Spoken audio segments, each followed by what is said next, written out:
You're listening to Flip Empire, the show committed to helping real estate entrepreneurs who want to build their empire without sacrificing their life. Your success and freedom starts now with your host, Alex Pardo. What's going on, my friends? Alex Pardo here. Super blessed and fortunate to have my good friend Michelle Murray back on the podcast. And I say back on, we were just talking offline, and this absolutely blows my mind. I had Michelle on the podcast for episode 22 back in 2016, and she was talking all about co-wholesaling. And you're about to learn so much more because her business has grown and evolved. And I'm so proud of her for all the success that she's achieved. And more importantly, the direction that she's taken her business in now and really wanting to help and impact others. So, but before we get going, I want to encourage you guys, subscribe to the podcast. We just crossed over the 7-year anniversary. This is episode 701. And that would not be possible without you guys listening and tuning in. So thank you. Our job here is to reward you with the best possible content. And it's always my goal and aim to just bring you people that I know operate with integrity and that are doers, that actually are out there doing the business and can walk the walk. I recall having lunch with Michelle back in the Miami Springs area. I want to say this must have been 2013, 14, around there. Yeah, probably. Yeah, and at the time, and Michelle, I'm going to introduce you in a quick second here, so correct me if I'm wrong, but at the time, I want to say you were a one-woman show. And it's incredible to learn that now your business is roughly about 20 team members, and really your expertise comes with systems, processes, operational team structure. Like when I think of those things, there's a few people I think of, and you're one of them. So with that being said, my friend, it's incredible to have you back on the show. Thank you. I'm glad to be back. Last time we spoke, I was a one woman show, and I was very heavily into co-wholesaling. I didn't really have a team built, and I relied heavily on, other people finding deals. I think that's what we were doing. You were finding deals, and I was JVing with you on your deal. So that worked for several years because it brought in income. It showed me the market. I learned, the whole market and how things were going. I got to know people like yourself. And at some point, I noticed that I wanted to get on the other side of the table. Like, I was like, wait a minute, I'm making, $3,000 and this guy's making 30. Like, I want to be on that side of the table. You know what I mean? So at some point, I'm like, you know what? I'm going to go ahead and start marketing and try to find deals of my own. After I did the co-wholesaling for about, I want to say, 3 to 5 years. I did it for a really long time. Yeah. Michelle, you don't know this, but I remember internally in our team, whenever we couldn't find a buyer, I would always look to my right hand or my dispo manager. And I say, call Michelle. Michelle's always got buyers. That was one thing that I really want to kind of underscore for people listening is that you don't have to be great at every aspect of the business if you don't desire to grow and scale the way that Michelle has chosen to do. But if you want to just specialize in one particular area of the business, you can make a very good living, right? Like you can make quite a bit of money when it comes to volume. And I remember over a decade ago, Michelle was just a ninja when it came to finding buyers. Now, to her point, she was getting the smaller end of the profit margin, right? But for you, Michelle, I remember it was a volume game. Like you were doing on average, how many buyers were you bringing to people's deals on a monthly basis? So, I mean, I had gotten so good at it that I had to be doing around 5 to 6 a month. Yeah. Which, mind you, I wasn't spending any money on marketing. I didn't have a team. I didn't have a bunch of overhead. So that was actually a great living. But what happened is going and scaling to that level as a co-wholesaler, it started to hit a ceiling, right? After 5-6 years, I'm like, okay, I'm still bumping in. I'm still making, $250,000, $300,000 a year. And I can't really get past that. Yeah. And I made contact with all the wholesalers in the market. I think I known everybody at that point. So there was no one else for me to make contact that I didn't. So I'm grateful for that experience because I needed it. It helped me get where I was. But ultimately, at one point, I made a decision. And I was like, well, if I want to make $1 million business, I'm not going to be able to do it through co-wholesaling. Right. I came to that realization, and one day I just kind of just like stopped. I just stopped co-wholesaling altogether, and I built a marketing machine to go direct to seller. Right. I started with doing postcards. By this time, I already had all the buyers, so I knew what they wanted. I knew exactly what type of properties I needed to target. So I just started mailing, I think my first real budget was like $3,000 a month. I said, okay, I can afford that. And I just mailed. And then I started to getting calls. And then I slowly but surely built a team around that, first by hiring, one acquisition guy, and then, built on that. And then it's kind of snowballed into what I've got going on today. Yeah. But, it hasn't been easy. There's been lots of bumps along the way. I wish it was a straight linear path that I followed, but it was a lot of zigzags. I ran into a lot of challenges with leads, how to organize leads, how to hire properly, how to keep people after I've hired them, how to keep them, And wait a second, Michelle. You mean you don't just hire people and they just stay with you forever? It doesn't work that way? Oh, no, absolutely not. People is a job to them, people come in, they do well, hopefully.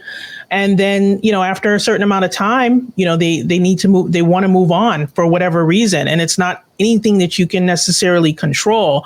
And for me, I used to get like really upset when that happened, because I'm like, oh gosh, I spent all this time with this guy, 6 months, just to get him up to speed. And now everything's perfect. And now, we're a year in, and now he's telling me, he wants to go off on his own and do his own thing, or he wants to do this or that. And I was like, gosh, what a huge waste of time. Now I have to start all over again and try to find someone. So that was a struggle that I had for many, many years. But it opened up my eyes to like, oh no, this is just the way things work for the most part. I mean, yes, you can do things to make certain that, you provide a great win-win for anybody that works for you, to hopefully to the point where they won't want to leave. But at the end of the day, you have to build your system in such a way that someone wanting to move on, or, you high five them and, send them on their way, and you can put someone else into their seat, and your business doesn't take a huge hit as a result. Yeah, we're going to get into, by the way, I'm grateful that you just previewed all that, because we're going to get into like nuts and bolts of how Michelle processes, systems, team structure, like how she built this. Because when her and I first started building a relationship and a friendship, her business was completely different than it is today. So I want to take a few steps back, Michelle, and before we transition into that aspect of your business, co-wholesaling. What would you say? I know I can only speak for myself. When we attempted to, and by the way, co-wholesaling, can you just quickly define sometimes I take for granted some of the things that we know, but for somebody listening who hasn't heard that term, quickly explain what co-wholesaling is. Yeah, so it's basically two wholesalers coming together. One person has a deal, and then the other person has a list of buyers. So ultimately, we all have a list of buyers, but my list may be different from yours. My list may be bigger than yours, or vice versa. They're different people. So on the list. So if you were to bring a deal to me and I were to market that deal simultaneously with you, chances are if I have a bigger list, then I might find a buyer faster than you.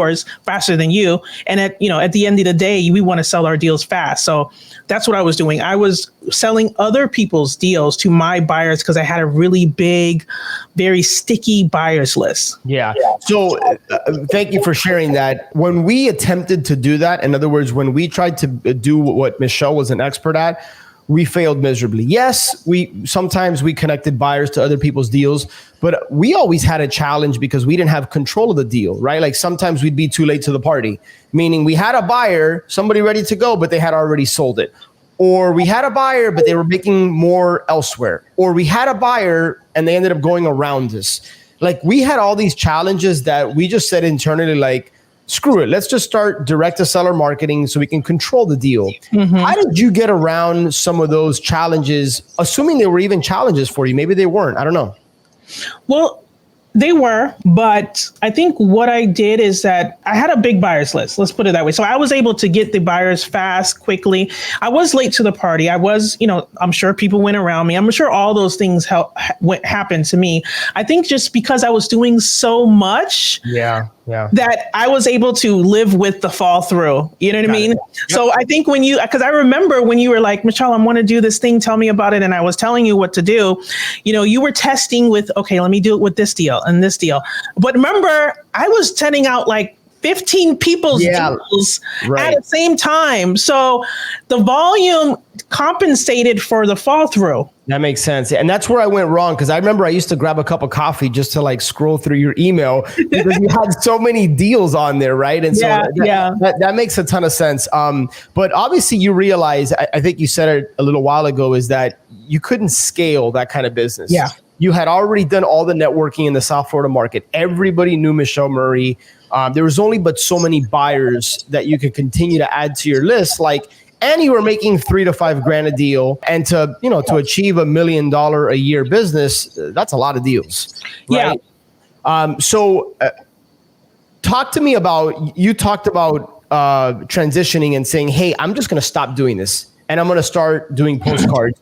Was it like a light switch for you where you had enough of a savings or you had a cushion where you felt comfortable trying to figure out the marketing game, or was it a slow transition into that? Yeah, it was somewhat of a slow transition, but I did have an immediate epiphany, knowing that I couldn't scale. And when I had that epiphany, I started to slowly, because I still wanted to bring in income. I still had a machine that was running, so I had to, continue to roll it as I started to test the marketing. And then when I saw the marketing start to bear fruit, then I slowly started to cut it off. And then at some point, I cut it off completely. So yeah, I did transition into it slowly. It wasn't, like pulling the Band-Aid off, so to speak. Right. But, I did it probably quick, within a 90-day period, basically. Okay. And it was not easy, because I probably for 6 months after that, I kept getting calls, and it was very difficult to turn away people like, Michelle, I got this deal. I know you can sell. I'm like, no, I'm not doing that anymore. And they're like, what? Wow. Yeah. Wow. And it was like, it felt counterproductive. Is like, oh my God, I'm just turning away money. But I had to wait, stay focused. You're changing over to this new thing, and it will work. Don't worry, So I think in business, period, whenever you need to change something, if what you're doing even bears a little bit of fruit, it's hard to stop it completely. Sure, I get it. So, but I was able to do it, thankfully. And to be honest, it was one of the best things that I've ever done in my business. Looking back, even though I struggled in the beginning to try to actually get it up and running and profitable, I figured out the things. I got over the obstacles, and it's not completely smooth sailing now. I still run into issues, but they're different. They're different issues. You know what I mean? I want to kind of pause, Michelle, and dig into the mindset and just how you're wired, your DNA, because I think anyone listening can relate to having to make a difficult decision and then choosing being uncomfortable for growth, or just choosing comfort because of fear or uncertainty or doubt or whatever. You obviously chose the former. You said, hey, I need to take a few steps back in order to slingshot forward and build the kind of business I want. Talk to me about your mindset. Like, what drove and gave you the confidence to do that and completely take like you just said, you were literally turning money down. You were turning money away because you had a vision and you wanted to go in a certain direction.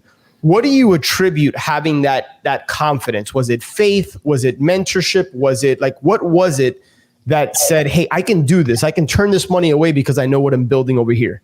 Yeah, that's a really great question. So I'm a reader. I read a lot of books. One of the books that helped me was the book by Michael Gerber, The E-Myth, the classic. I read that book, and it really showed me that, look, you need to build something that's scalable, infinite, And I knew that what I was doing was not scalable infinite. It just wasn't. There was no question about it. There was no doubt about it. So I wanted to transition it into something like that. So number one, reading. Reading helped me kind of solidify the thoughts that I was already having. But aside from that, I had a cushion. I'll be honest. I had a little bit of a cushion there where I was able to take the risk, where I was able to turn down money. I would have never done that in the early stages of my wholesaling career. Like, I feel like everybody's career, whether wholesaling or any business, you go through stages. You got like your startup stages where you're just trying to get something off the ground. And then you got your like hustle, like, you don't turn down nothing stage where everything, like, give it to me, I got everything. And then you transition to a stage where, okay, let's put a method to this madness, right? So where you have a little bit of cushion, you're not hurting, you're eating, but you see a vision and you're able to strategically start to build that vision for the greater future. Yeah. So I was in a stage where I was transitioning into that, out of the hustle mentality and into the, okay, I want to build a business that I know can scale. And then I could start to do less, because at the end of the day, I wanted to do less. I didn't want to, I'd already talked to all the buyers. I already gone to talk to sellers. Like I didn't want to do those no more. Those were the grunt work. I wanted to remove myself from the grunt work, and that was the only way. Well, I'd love to give credit to whoever I learned this from, but it always stuck with me years ago. I may have read it in a book or heard somebody say it, but when the why is big enough, the how will reveal itself. And the reason I share that, Michelle, is because I think too many people that you and I know, even locally in our market, that their business looks the exact same as it did 7-8 years ago, which is fine because that's a choice. But I find that too many people don't build the kind of business they truly want because they don't always have the how. They don't take that leap. Maybe their why isn't big enough. And so if you're listening and you're like, hey, I know what kind of business I want, and I want a business to provide for my family and to have a certain lifestyle, or I want a purpose-driven business, whatever that case might be, don't always get stuck on trying to have the how figured out, right? Like when you take the first step, the next step will be revealed. It's kind of that analogy of like, if you and I, we're here in South Florida, we hopped in a car, we said, hey, let's go to San Diego without a GPS or a map, like it would be tough. But when you get guidance, mentorship, books, right? Like the E-Myth, like when you figure out that all the resources are around you, you just got to take that leap. The next 300 feet that your spotlight or headlights are going to show you is all you need. All you need is the next couple of steps ahead of you. So I share that to hopefully encourage people to stop always trying to wait for the stars to align in order to like take a leap and get uncomfortable. And kudos to you, my friend, because I remember I hosted a local mastermind. I think it was in Broward or West Palm. And it was, everybody paid, I think, $1,000 to be there. We had about 20 people in the room, and that money was donated to the people that suffered from the hurricane. I want to say this was 2017, 18. Yes. Yeah. And I remember, Michelle, at that point you spoke and you had just leased an office. And you were, this is when you were first getting your office up and running. And I saw the hunger in your eyes, like you knew exactly what you wanted and you were stepping out into the unknown. Talk to us about that transition, because I want to say, was that around the time that you said, hey, I'm going to go out and get an office and I'm going to start hiring people? Yeah, I think that was right around the time when I did that. So, I was green, hopeful, stars in my eyes, like, okay, this is going to work. Like I have everything I need. I got resources. I know people. This is going to be a piece of cake. Right. So when I opened the office, and put out my ads in the paper and, people started to come in and I started to interview, at the first I wanted to hire just like a personal assistant, like a catch-all executive assistant. I think I hired like the third person that I interviewed, and it didn't work out. A year later, I was firing this person, and I just started to like get discouraged and like, oh no, this is going to be more difficult than I anticipated. But in hindsight, some of the mistakes I made were actually mistakes I needed to make. I needed to hire the wrong people in order for me to understand what the right person looked like. Like I needed to go through that pain. I needed to do that. So like when people maybe listen to this and say like, how can I avoid some of these mistakes? Well, I actually think they should make these mistakes. If you want to hire your first person, go out and just use your best, decipherness or whatever, and then hire them and then see how it works out. Do your best, see how it works out. You will learn. If it goes wrong, you can start all over. Like, it's okay. But you will learn in the process of what the right person for you or what the right person for each role is. Today, I was looking in my CRM and I was like adding a new person to my CRM. And I was like, I saw on the side, you have added 100 users since, wow. 10 years ago. And I'm like, damn, I've added 100 users. Like, I have 20 people. So like I fired 100 people. Like, it was mind blowing to me, but yeah, I'm so that much better at hiring today than I was then. Yeah. Like, I could talk to someone on the phone and I can instantly decipher like if they're good enough for a particular role. And then I know what personalities go with different roles. Yeah. I know that today. One of the things I think what's being revealed to me now that I want to say I've always known about you, but now it's like really coming out in this conversation and just seeing some of the stuff that you've put out on social media over the last couple of months, is that you lean into the challenges and what people would call the failures, and they shy away from that feeling. Like, you tend to lean into that. And what I think I'm hearing and seeing from you, Michelle, is that you have a mindset that like, hey, if I fail, I'm going to figure something out. And I think sometimes in life and business, what you don't want and knowing that is just as important, and in some cases more important than knowing what you actually do want. Because by knowing what you don't want, like i.e. your experience with hiring the wrong person, that'll reveal to you, hey, okay, I know what I don't want. And then you can figure out what you do want, and you figure out what the right person looks like.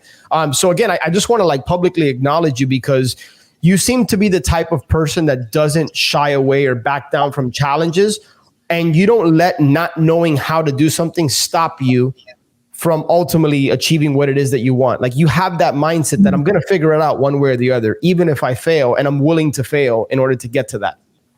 Yeah. Yeah. And, I think it ultimately comes down to making to realizing in the beginning what the worst case scenario is. Like, okay, if I hire this person and, I train them and it doesn't work out 6 months later, like, what's the worst that can happen? That's a good point. It's not like we're, flying fighter jets where, if I don't have this figured out, I'm going to kill everybody. Like, no, it's not life or death. Like, you're going to do this, you're going to spend this money on this marketing. You're going to hire that mentor. You're going to like, is the best case scenario and the worst case scenario? Like, can you live with the worst case scenario? Yeah. Will you survive? Will that worst case scenario teach you something? Yeah, and if the answer is yes, then you should probably do it, And ask yourself, what does it cost me if I don't decide to do this? Yeah. Too many people are focused on like I hear all the time, Michelle, I'm sure you've heard, right? Like, I can't afford a $50,000 or $60,000 a year salary.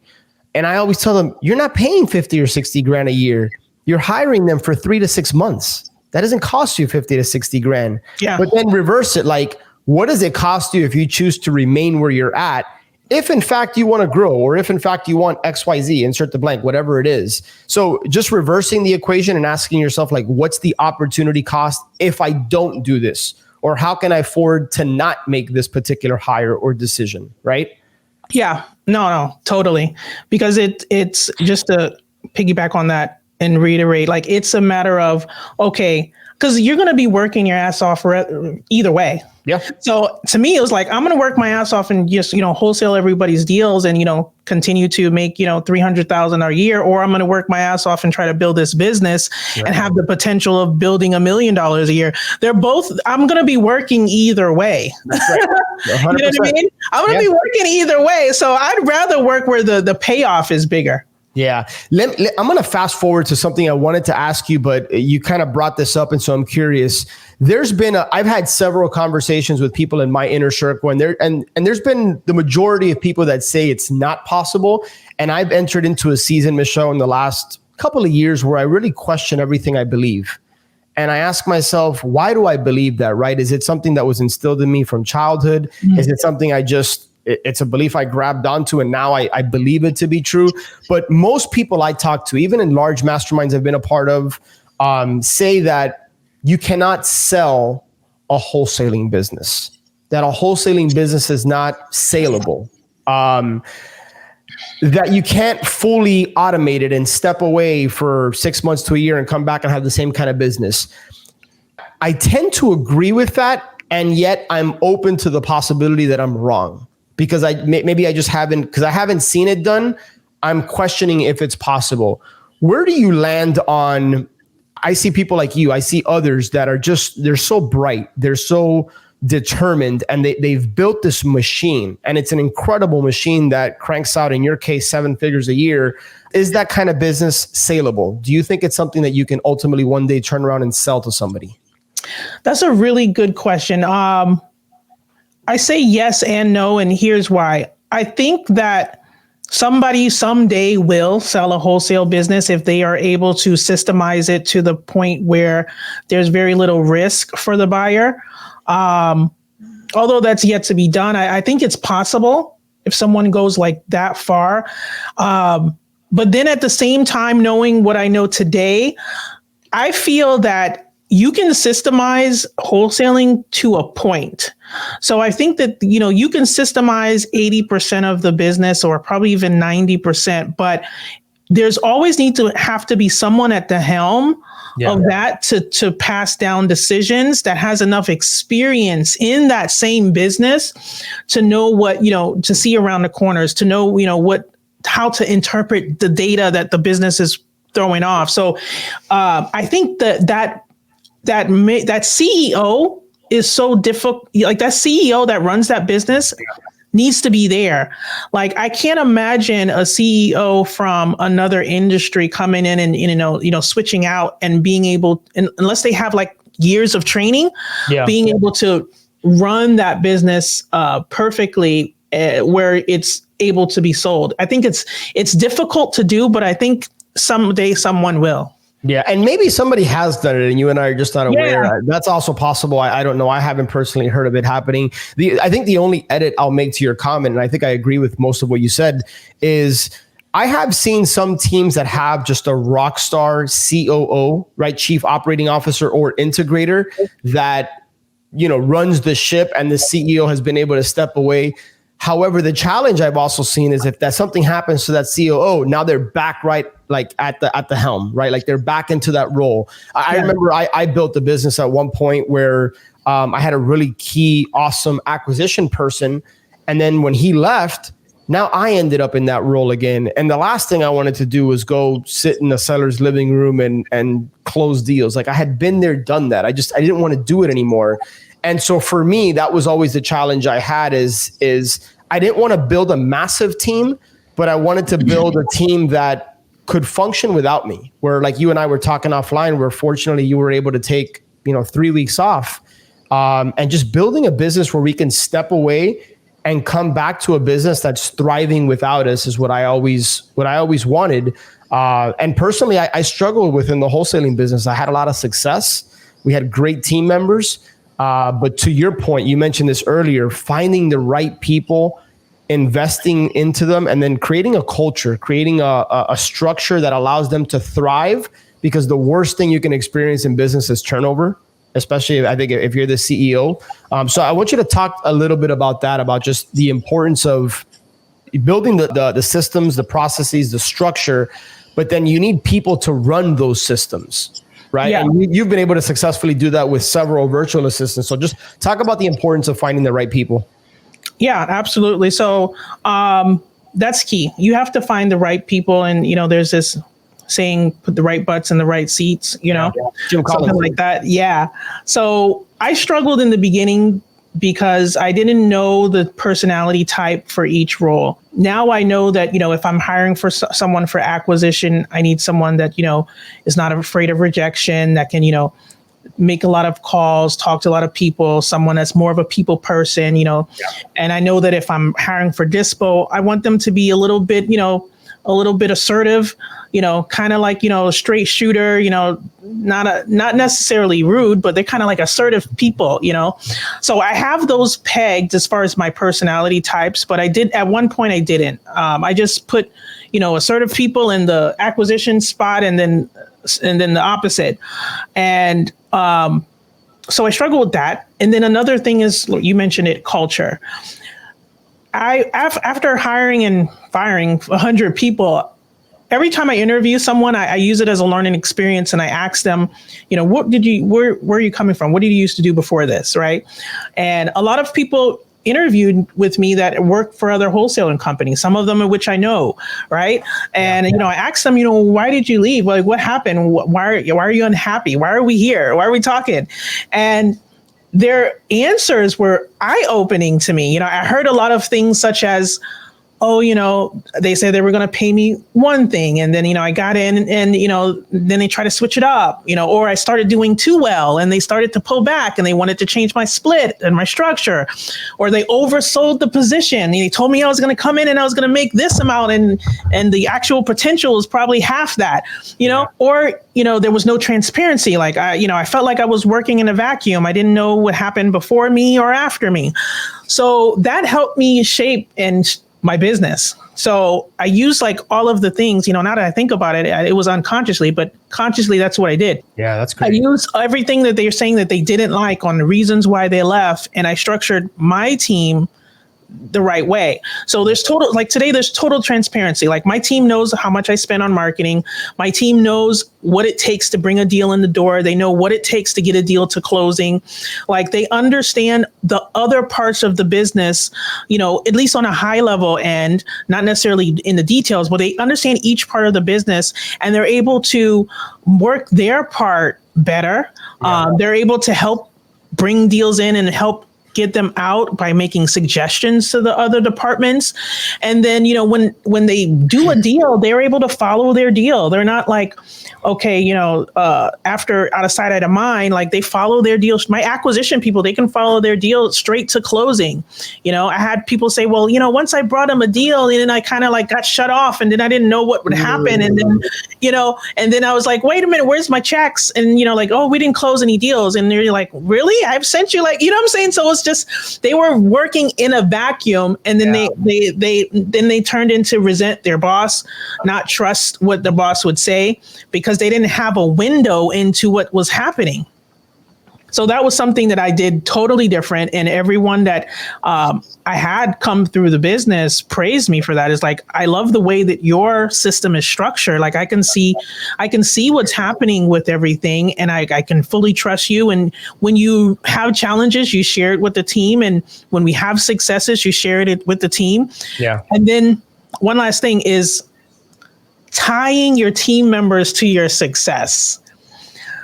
So what I mean is, all of my team members have a base pay, but almost every position is tied to revenue. So when we make more, everybody in the company gets a spiff of that, or at least whatever they were involved in. Right. So it helps us all row in the same direction. It's like they want to get to, like, if Michelle sets a goal, like she wants to make, $300,000 a month or whatever it is, like they're trying to figure things out to help us get there, because that means that they're going to make money too. Yeah. Yeah. If we hit that goal. Gosh, I want to kind of just jump into the conversation here, because there's so much wisdom. If people just rewind the last 3-4 minutes, first of all, I don't think I've interviewed a lot of people, Michelle, throughout the years. I don't think I've ever heard anybody highlight how they learned from interviewing people what not to do and how other operators operate. Right. And I think, first of all, I can attest firsthand to your integrity, to your honesty, to your transparency, because people listening to this are about to learn. But you and I was pretty well connected in the software market. I feel like I still am. And I could have gone to any number of people when I decided to transition my wholesaling operation and just take some time off, figure out what's next. And then ultimately I ended up on the storage business. You and I had an arrangement where you started to work a lot of my leads. And you've probably sent me 2 or 3 checks over the last couple of years. I'm not involved in the process. You didn't have to do that, even though we had an agreement. Like, there's a lot of people that would have just said, hey, there's no way he can find out. And you didn't. Every now and then I get a random text and you're like, hey, we just closed the deal from one of your old leads. Like, what's your address? And while I'm not surprised, I want to mention it here because those are the types of people that I want to align myself with. Those are the types of people I want to work with. Now I'm thinking about, how do I try to send Michelle more business? Because I know she operates with integrity. I know she's competent. She's got a team. So like, those are the people, guys, that you need to aim to work with. So the fact that you're sharing, hey, I'm fully transparent with my team. They can track the deal on their dashboard or however you guys manage it. That's not surprising. And it's also the reason, or a big part of the reason, why you're so successful. And many people have stopped wholesaling, and why you've grown it. Not just continued it, you've grown it. You and I know so many people in our market that are still one man or one woman shows. And again, that's their choice, so that's fine. But you had a vision for what you wanted. You went out there and did it, and you did it with integrity. You did it with character. You built the right culture. So I think you're a shining example of, or an inspiration, I should say, for people of how to do it the right way. Yeah. And there's many ways to do it the right way, right? But like, you chose a specific path. So I want to give you your flowers for that, because I think it's awesome. Thank you. I mean, I wouldn't have done it any other way, because it's just like you said, a part of my character. And, once I heard the way other people were doing it, I'm like, I wouldn't do it that way. And now I know that the way that I'm doing it is the right way to go.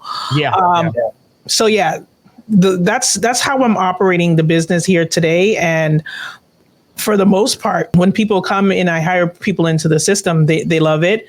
And, they want to stay. They want to stay as long as possible, right? Because if I'm tying them to the success, and then, I'm sharing my plans. Okay, all right. So we're going to double the marketing. This is what we're expecting as a result. They get excited along with me. They're like, yeah, let's do it. Like, come on, bring it on. Right. You've structured in a way where, when one person wins, everyone wins. And again, they're all rowing in the same direction. That's so key. I want the last kind of part of the show here is I'd be an idiot if I didn't ask you some tactical questions about processes, systems, and structure, because again, you're an expert with that. And the rumor on the street is that you have created this course, this library of videos and how-to and standard operating procedures. So let me start. So I probably got a handful of questions for you, and we'll keep this tight, because I want to give people just like a spoonful of nuggets on how they can start to either tweak existing processes, structure, systems that they have, or start building it if they're just kind of running and gunning. What comes first in your mind? The rock stars, the team members, or the systems? In other words, should people build the system first, then go find the people, or should you try to find talented rock stars and then use those people to help build the system? It's a good question. I'm actually say, in my opinion, neither. I think the best way to set up a system is to do it yourself first. Okay. So like every role in the company I did, even if it's for a short period of time, even if it's for literally 2 weeks or a week, I did the process and tried to understand what the best way of doing it is. And then I turned it into a system, because you don't want to systemize chaos, or you don't want to systemize something that's not even working. Right. So I think you would run the risk, if you were to hire first, to hiring either the wrong person that doesn't know how to do it well, or if you did it the other way around, then you probably you're systemizing the wrong thing. Right, so I think do it first, get it working, get a working thing. Let's say it's text messaging. Get it working. Is it bringing in leads? Yes, it's bringing leads. Then systemize it. And the best way to do that is just to record yourself while you're doing it. Mm-hmm. Yeah. Now, the one, and I don't know if you do it any differently, Michelle, I'd be curious to hear your thoughts on this. We did the same thing years ago. And what we did was, in Podio, we had our systems and our SOPs, but we had like 30, 40, 50, 60-minute videos. And then I hired an EOS implementer to come in and just put the EOS operating system into our business. And he looked at our SOPs and he says, "This is really, really good. You have more than most people out there have. There's only one problem." I said, "What?" He said, "What happens if one little thing in your process changes?" I said, "Now you got to go probably recreate this entire video? Or what happens if a team member has a question on a specific part of the process? Are you going to have them sit through 47 minutes of this video? Or so I said, well, we have this SOP that has it. And they said, that's great, but here's what I would recommend. Take this 40-minute video and think of a table of contents and chunk it down into 3 to 5 minute bite-sized videos. That way, if one part of the process changes, all you got to do is re-record that 3 to 5 minute videos. I was like, damn, that's really smart. That makes a lot of sense. And so I want to share that for people listening. Not that there's a right or wrong, but it was kind of painful. But then we took those big videos and we chunked them down. I'm curious kind of what your thoughts are on that and how you decided to do it. Yeah. Well, I'm doing my setup similar. Like I'll record a 40-minute video, but then I had that foresight. Like, what if they only want to know, one part and it's a 47-minute video? So what I did is I take every video that I make and then I transcribe it. So I don't necessarily split the video apart, but I transcribe it and then I timestamp it. Minute 1:04 is where I'm talking about how to upload the thing, right? So if they want to know how to upload the thing, they can just go to the minute 1:04 because it's transcribed. So that's what I've done to help with that issue. But to the second issue about things changing, right now, when things change, I just have to re-record the video, unfortunately. Yeah. So I like that idea of changing the video, Yeah. Do you set aside time, like whether it's monthly or quarterly, to go back and kind of stress test the system and look at the process and either go through it yourself or have somebody in your team go through it to see if it's either A, broken, or B, can it be improved? Well, we improve it as we go. So when we run into a problem is when we stress test it. Right. So if we run into a problem, then we'll go back and we'll change the system. As far as the system itself, I only look at it anew if I need to change over our personnel. Got it. So like if I hired someone for lead intake and they're fine, they've been with me 2 years and they know it like the back of the hand, I won't look at that system again until, if that person needs to be replaced, then I'll go back and I'll say, okay, is this system still relevant? And then I'll probably have to switch it out and change a few things. Got it. Do you ever ask your team members, Michelle, do you want them to have the mindset to make the system better? Or is it the opposite? You want them to just follow the system? Because I see value in both. I see value in, hey, you've spent a lot of time creating the system, follow the system because we know it's going to produce a repeatable, consistent output. And I also see value in like challenging team members to say, hey, I want you to leave this role better than when you found it. Yeah, absolutely. So my goal is to have all of the team members collectively use all of our brains to help the system get better if we see something that will make it better. So yeah, I encourage my team members, because I'm tying them to the income, they want to do it. If I weren't tying to the income, they'll just follow the system and whatever. But they are making suggestions all the time. Oh, we should do this instead of that. And I'm thinking like, oh yeah, that's a good idea. Or no, that's not a good idea at all. So I serve as a filter always, but yeah, they're throwing ideas at me all the time because they want to see us hit those goals, because those goals mean more money in their pocket. So everybody that comes into the company, actually, whether they stay for a year or 5 years, they're contributing to the future, whether they consciously realize it or not, because I'm extracting all of their, tidbits and little tips and tricks from them as, just by way of us being together. Right.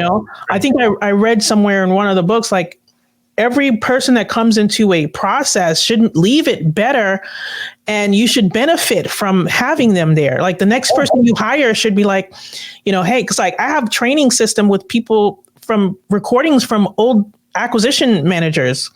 I have they're actually training my new acquisition managers. That's fantastic. That's great. Great. Yeah. Because and listening to those calls and kind of Monday morning quarterback them like, hey, how would you have approached this particular seller's objection? Or what did they do right? Or what could they have done differently? Like there's so much value in going back and again, Monday morning quarterbacking the situation.